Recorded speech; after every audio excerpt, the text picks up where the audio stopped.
5 turnovers, 4 interceptions, 1 overtime pick that ends the night. That's the scorecard, not the scoreboard. And it tells the real story of a 22-19 loss where the Eagles beat themselves more than the Chargers beat them. Right away, you could feel it. This was supposed to be a reset game. Monday night, primetime, a chance to quiet the noise and get back on track. Instead, it felt like everything Philly has been trying to fix for weeks showed up at once. Bad reads, tipped passes, shaky ball security, and a quarterback who looked like he was carrying the frustration of the season in his pocket. The first half was a mess of starts and stops. Jalen Hurts flashed the arm and the legs, we know, but every flash had a sting. An interception here, a risky throw there.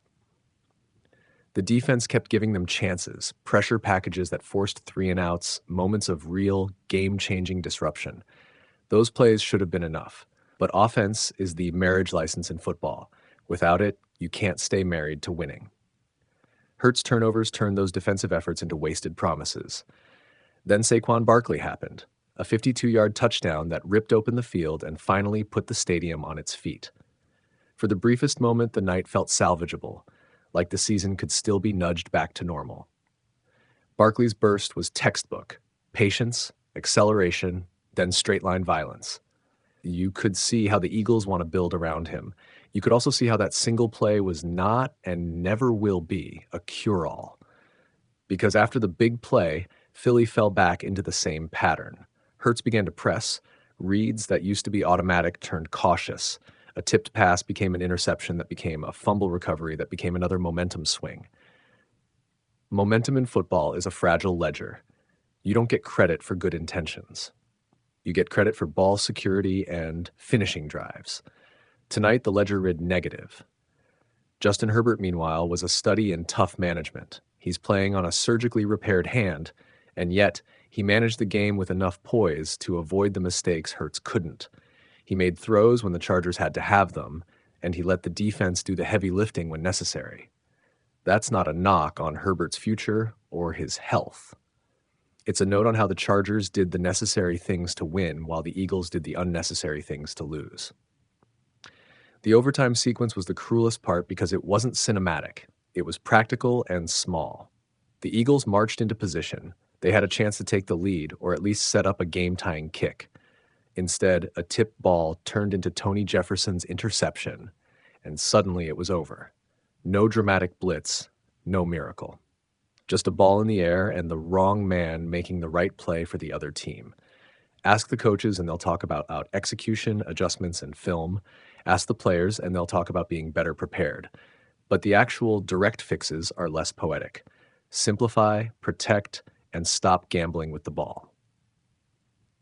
First, simplify the reads. Hurts needs a clearer menu of plays that he can run with his eyes closed. When a quarterback's instincts take over and those instincts lead to turnovers, you've got to limit the menus and force higher percentage decisions.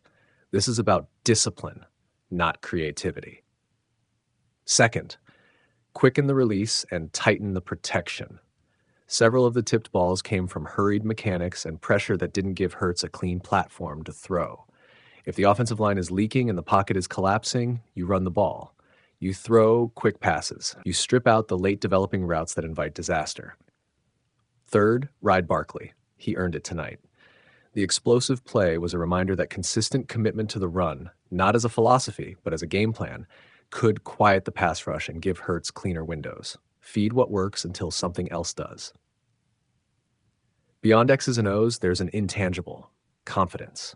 The Eagles are in that dangerous season-to-season gray area where mistakes compound into a narrative. 3 straight losses can become a self-fulfilling prophecy if the players start gripping the ball like it's made of glass.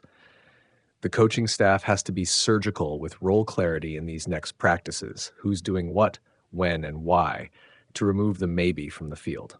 This loss doesn't end Philadelphia's season. They're still in the playoff conversation, but it does shift the tone. Teams that survive adversity do 2 things. They stop making the same mistake twice, and they enforce accountability quickly. Tonight's mistakes were not small or isolated. They were systemic and recurrent. That's fixable, but only if it's treated as an emergency. You'll hear a lot about turnovers and tipped balls and missed opportunities. You should. They're the easy headlines. But the harder truth is this: the Eagles' offense has to reclaim its identity. They need a week where the quarterback doesn't trade the ball for hope and the running game becomes a reliable reset. They need a week where situational football, third downs, red zone, 2-minute drills becomes a strength again. If Philly can do that, this game will feel like a wrinkle.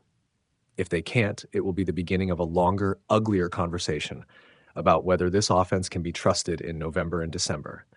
The margin for error shrinks every week. Right now, the margin is painfully thin. End on this. Football is a game of possessions, and the team that values the ball the most usually wins.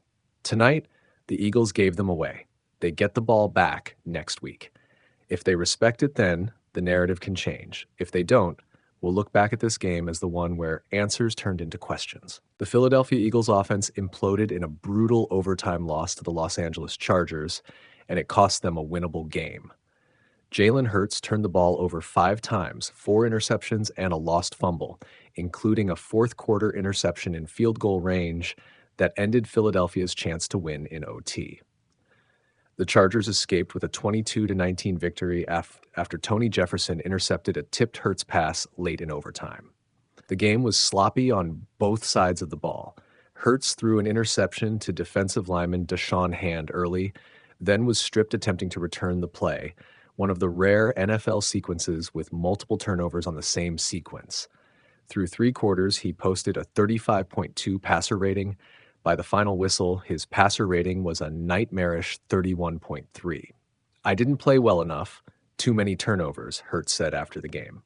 Los Angeles wasn't exactly a model of offensive consistency either. Rookie Omarion Hampton scored the Chargers' lone touchdown on their opening drive, returning from an ankle injury that had kept him out since week 5. Justin Herbert, playing less than 2 weeks after surgery on a broken left hand, battled pressure all night but helped set up the decisive points. Philadelphia's only touchdown came on a sudden strike play in the fourth quarter. Hurts pitched wide to Saquon Barkley on a play-action look, and Barkley sprinted 52 yards to the house to put the Eagles up 16-13. It was the kind of explosive play the Eagles have lacked most of the season and briefly looked like a turning point. Instead, turnovers did in the home team. Hurts's second and third interceptions set up Chargers points, and a late game tying field goal sent the game to overtime. The Eagles won the OT coin toss but elected to kick, and after Los Angeles drove into field goal range, the Chargers took a 19-16 lead on a 54-yard field goal. Philadelphia then moved into position late in the extra period, only to see Hurts's pass tipped and intercepted by Jefferson, the final dagger. The loss continues a worrying trend. The Eagles' defense kept them in the game, but the offense repeatedly self-destructed. If Philadelphia wants to salvage the season and make a deep run, the unit that has disappeared in recent weeks must find consistency, and fast.